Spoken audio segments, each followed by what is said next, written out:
Hi everybody, welcome to another video. This one is the ANI Skull. So this is a version of the ANI Black or the ANI 200. So normally you can get those with 4 different caps. You can get the HPS, the WB, the HVLP, and you can get the clear cap. This kit actually comes with 3 of those caps. It comes with a clear cap, it comes with a HVLP cap, and it comes with a WB cap.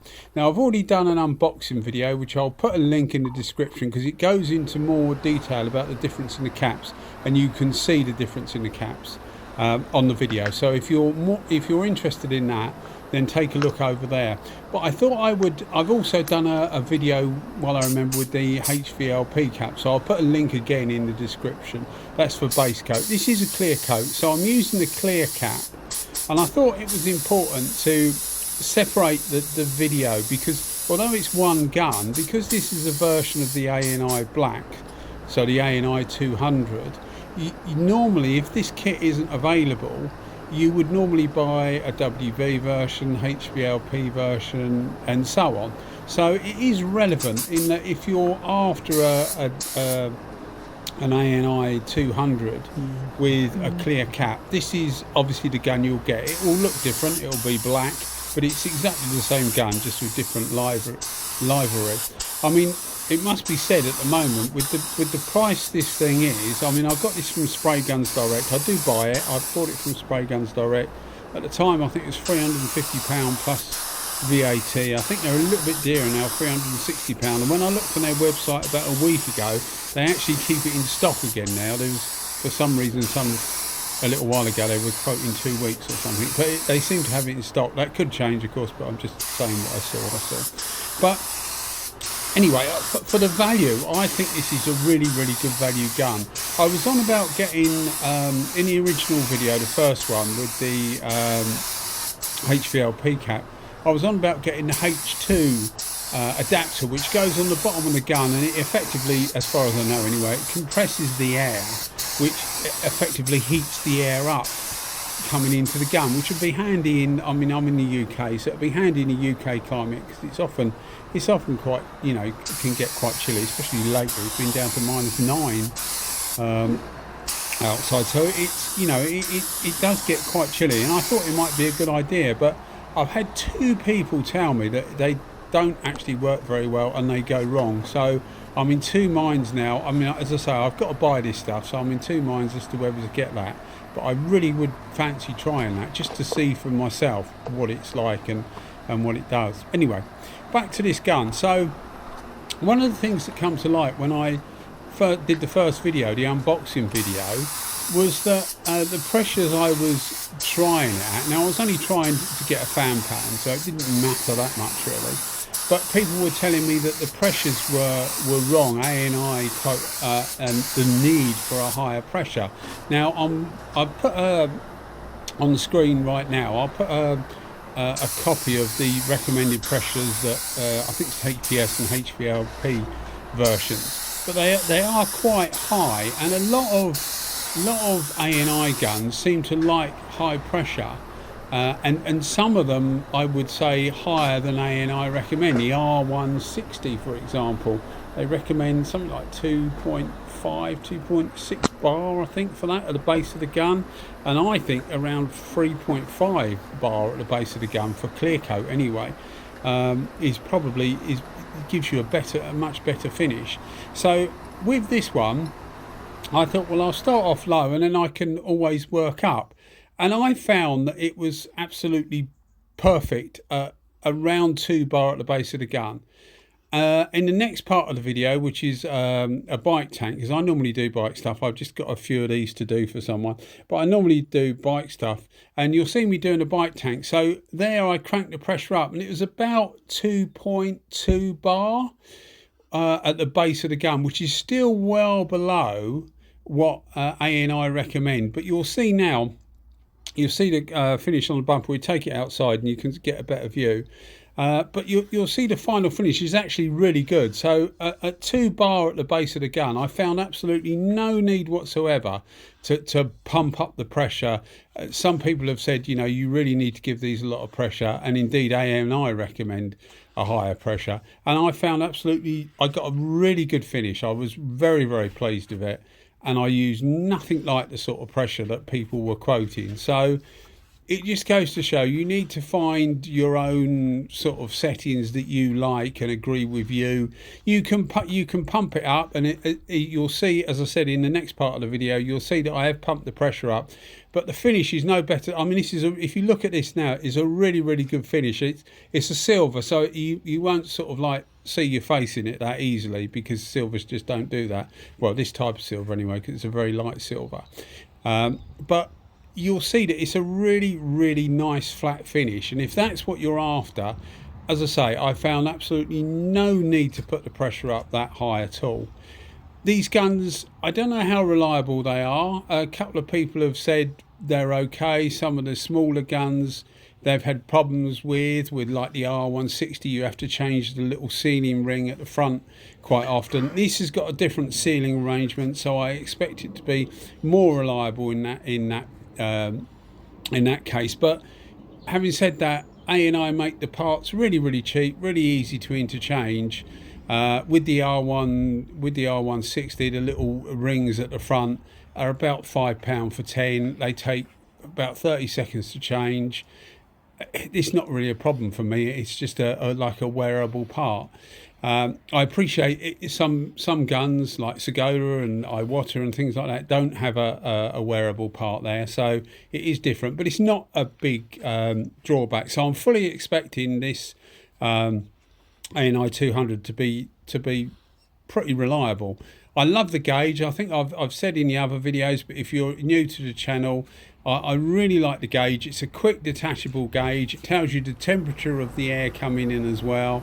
It really, really is a good gauge, and I like the fact that you can just literally whip it off and continue using the gun. It's better, in my opinion, than the way the other Italian manufacturer, Walcom, put their gauge on. It's like it clips on the side. They've just modified it actually, but it still clips on a similar way. But it's much better to have the gauge on the top, I think, than the bottom as far as a digital gauge goes. So I much prefer the ANI version to the Walcom version, and it just being able to tell the temperature of the air. How relevant it is, I really don't know, but being able to tell the temperature of the air coming in is actually, I think, is actually a really good thing. So I'll put the settings on the video anyway, but the first coat, I just put it on free out and then full fluid for the last coat.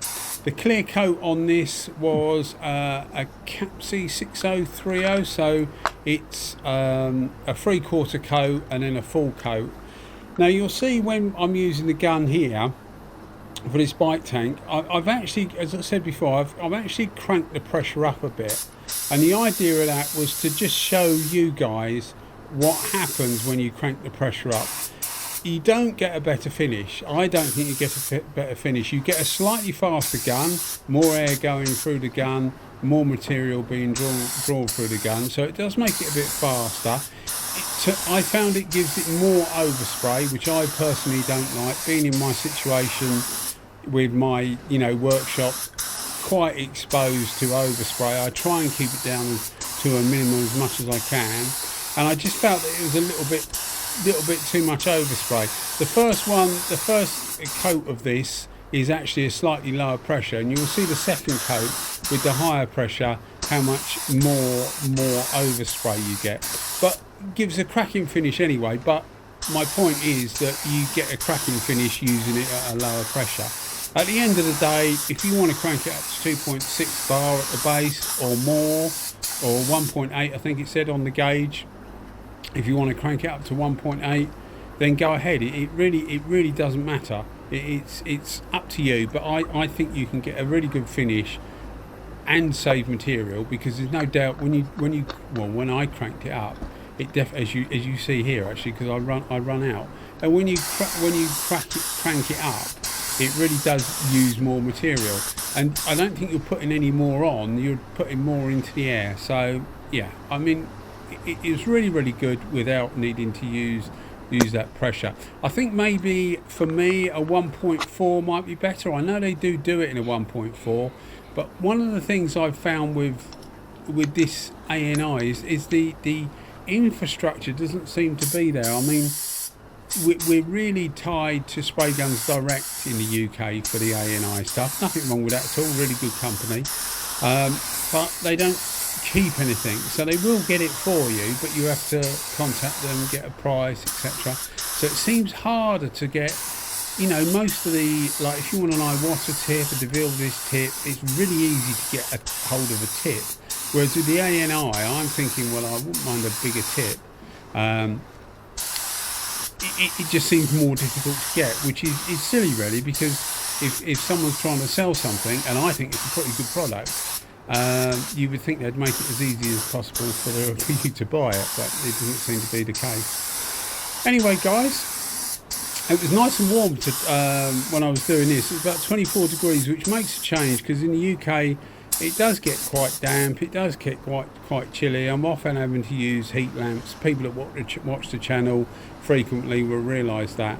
But it was an actual joy to do it in 24 degrees Celsius, which is, what's that, about 80 Fahrenheit, something like that. So yeah, it was really good to do. So a cracking gun, thoroughly recommended. I really like the look of this. I think the gold and the black looks really nice. But I think I will try and get a 1.4. I don't know whether to get a 1.4 version of this, or just an ANI black in 1.4 with a clear tip on it. Another thing to say, actually, someone mentioned or asked me, does the F160 caps fit? And they do. They actually fit each other. The same thread. They look the same caps, except the F160 caps, which is a cheaper gun, by the way. The F160 caps are made out of brass by the looks of it, whereas these are made out of an aluminium alloy. Now, some people might say brass is better, but obviously the aluminium alloy makes the gun feel a bit lighter, because like some of the Sartas, it's quite heavy. The actual cap can be quite heavy. But yeah, it actually fits. So if you want the HPS version and you're already a bit of an ANI fan and you've got the F160, it goes on and works perfectly well. So here's the final result on the tank, and I think you'll agree it's a really good finish, but no better than the bumper, even though the pressure was higher, maybe a bit faster. But anyway, it's a really good gun, guys. I really enjoy using it, and it feels really good in the hand. It's quite big, so if you've got small hands, maybe it might feel a bit big, but as I said before, a bit like the Sarta. Anyway, guys, thanks for watching as always, and if you're new to the channel and you like what you're seeing, think about giving us a subscription, because it does help us push us up the Google rankings. All right, cheers guys, thanks a lot, bye bye.